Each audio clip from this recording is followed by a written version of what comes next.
Well, there were, however, no such problems for his rival, General Muhammadu Buhari, who voted in his hometown in Daura in Katsina State.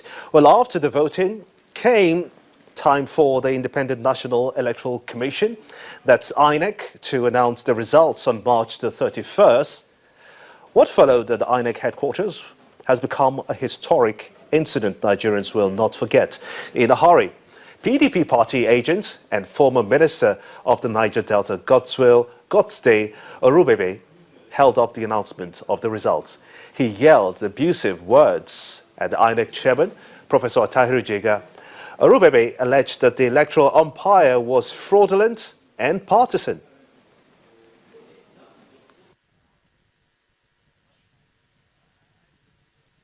Announcement of results as scheduled. Just as Nigerians expected the process to proceed in the same tranquil manner in which the exercise was conducted when it started the previous day, a former minister for the Niger Delta, Godswill Orubebe, brings proceedings to a temporary halt. Please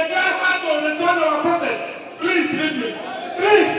Please don't come near me. If you need peace in this country, don't come near me. The guy is stability, the guy is partial.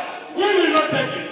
The temporary respite witnessed is shattered as Mr. Orubebe returns with his protest. Ladies and gentlemen, I think we are ready to continue. Can you please call the next person? Professor Jega, you cannot continue. You cannot continue. You said you are going to respond to the issue. You cannot continue. Professor Jega, you cannot continue. You cannot.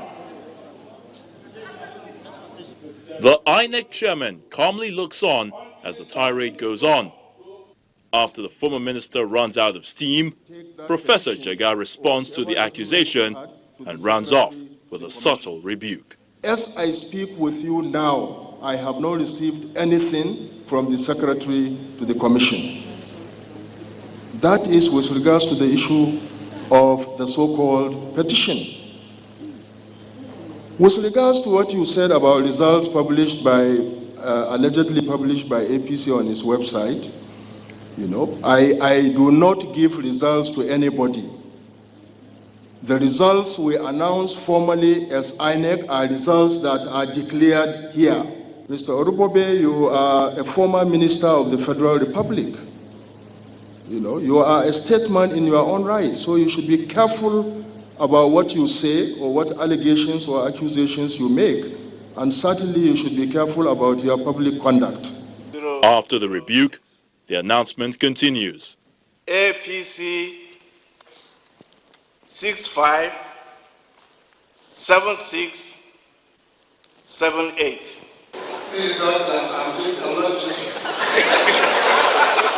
The tension generated by Mr. Orubebe's outburst is then doused with a bout of comedy. The returning officer from River State has the results, but not the vision to read them out.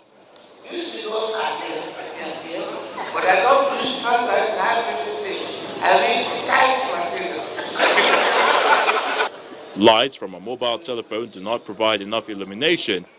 It takes an electric lamp as well as the assistance of yet another person to finally get out the results from River State. 1,487,075, that's correct, sir. However, the INEC chairman explains why the results were read in spite of a protest from the APC in the state. Elections all over are not perfect, but we do not see substantial grounds upon which to cancel and reschedule the entire elections held in Rivers State. So that is why we are taking the results of Rivers now. Indeed, it's been a long-drawn, hard-fought battle. But General Muhammadu Buhari has now fulfilled his dreams. Well, the discussion continues. It's 2015, the twists and turns. We have in the studio Professor Nick Idoko, a public analyst, and Norris & Quakers senior advocate of Nigeria. Let me start with you, Prof. The tension was palpable in that election.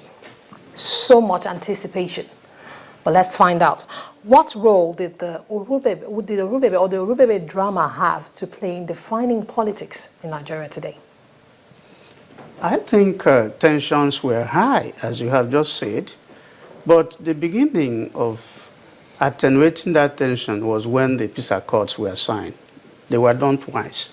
One was supervised by the former Commonwealth Secretary General and Kofi Annan, the former UN Secretary General. The second one was also supervised by the Peace Committee headed by former head of state, Abu Salami Abubakar. Now, that actually doused the tension because the photo op that happened actually sent a very good message to Nigerians that the gladiators were not actually quarreling, that they were just contesting for an election, which was normal, and that actually doused. But for Urubebe, Godsday Urubebe, to come to the scene, just emerging as an interloper, almost scuttling the announcement of results, could have actually changed the dynamics. Assuming that the umpire, Professor Jega, was so sufficiently provoked and he tried to do something, or his lieutenants tried to do something, that would have changed the dynamics completely. But he kept his calm and actually gave words of encouragement to Urubebe. Urubebe actually was playing out a card which had become obsolete. Because shortly after he had made the noises and tried to provoke the INEC chairman, the former president put a call across to the current president, then coasting him to victory, and saying to him, Your Excellency. And of course, Buhari, the contestant, said back to him, Your Excellency. And after the banters, that actually put paid to what could have happened. But I think that the paradigm was this, that you could never accept victory, accept defeat in Nigeria, no matter the circumstances. That was the role Urubebe came to play. But the twist that was introduced into the paradigm by former President Jonathan actually killed that someone can actually accept defeat. A sitting president, for the first time in the history of this country. So it was something else. All right. Let me get your thoughts, Barrister Morrison. This is the scenario. Fine and good, elections were contested for, elections were won. Then came the tribunals for those that are aggrieved. Does it suggest today that it is true that states that had problems and had gone to the tribunal, won by the APC, were given a clean bill of health? They all passed through, talking about Oyo State or Ogun State, even here in Lagos State. As to the PDP states that have gone to the tribunals but have their cases thrown out. Does this speak well of the judiciary? Well, I wouldn't want to blame the judiciary for this. It's always an issue anytime situations like this occur. If it had been a PDP government in power, the same thing would be said. I wouldn't say that the outcome of the judgments is a reflection of the government in power, but rather what has been placed before the tribunal. Now, you recall, I'll give you an example. Look at the Taraba case, for instance. Just today, the judgment of the Court of Appeal has confirmed that the incumbent actually won the election. Now, that ordinarily should have been an APC state, but the PDP or governor has been confirmed as the candidate who won the election.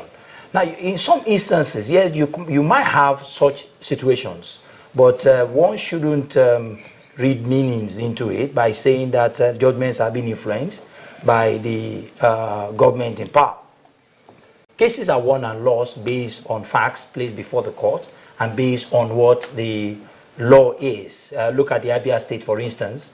The court has decided, and the incumbent has also been asked to leave or vacate the government office. Incidentally, the candidate who won the election is not an APC candidate, he's an APGA candidate.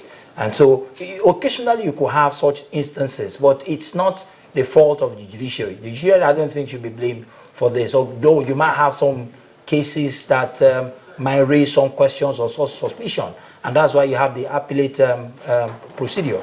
If you're not comfortable with the outcome of a judgment, constitutionally you're empowered to seek redress at the higher court, and that's the Court of Appeal. If you're not satisfied again at the Court of Appeal, you can go as far as the Supreme Court. So do you suppose that INEC today, excuse me, do you suppose that INEC today is compared to the INEC at the time of the former leadership of Jega? Are they prepared to go into elections again as we look ahead into River State, Akwa Ibom State, and possibly Edo State as well? Well, not quite. In view of what happened in Kogi State, in view of the steps that were taken in Kogi State, I personally feel that the INEC head, so to speak, or the INEC authority or the INEC institution should not have had recourse to being advised by the government of the day as to what to do when there was some sort of logjam. I feel that it appears that this particular INEC administration doesn't come across as being independent. It appears that it's being teleguided. It appears it's being influenced. What informs your opinion in that regard? Good. When the gubernatorial candidate of the APC died, it was said, INEC said that the election was inconclusive. One, INEC does not have the power to declare an election inconclusive. It should have declared the result. Whoever is aggrieved should go to the tribunal and make it an issue. But INEC stopped and then sought for legal advice from the Office of the Attorney General. INEC has an independent institution. INEC as an independent institution has a legal department. Worst case scenario, INEC can go beyond its legal department to seek for advice from notable legal personalities. Just a moment, Mr. Quakers. INEC had actually declared the elections inconclusive before it was made public that Abubakar Audu had died.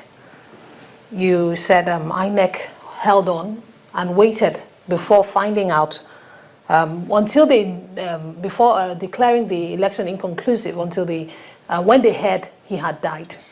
No, not really. The election had been declared inconclusive before the information got to INEC that Abubakar died. Now, there was some issue as to whether the election will go on or not. Okay. It was at that point that legal advice came in. Okay, that's the issue of the substitution of the candidate. Yes, I feel that should not have happened in the first place. What this goes to show that it's not an independent organ. It's not an independent body. And constitutionally, it's expected to be independent. You don't seek legal advice from the Attorney General's office, because once you seek legal advice from the Attorney General's office, what that goes to show is that the federal government is still in control of the body. What INEC should do, INEC has a legal department, INEC has a legal advisor who should advise the body as to what to do. Interesting. Okay, well, I'm sorry, I'm getting the indication that we just have to thank you both for sharing your thoughts and your concerns also on the program at this time. You're watching 2015, The Twist and the Turns here on Channels Television, reaching you live from our studios in Lagos. We're going to go on a short break, and when we come back, the focus will be on the National Assembly. Join us again.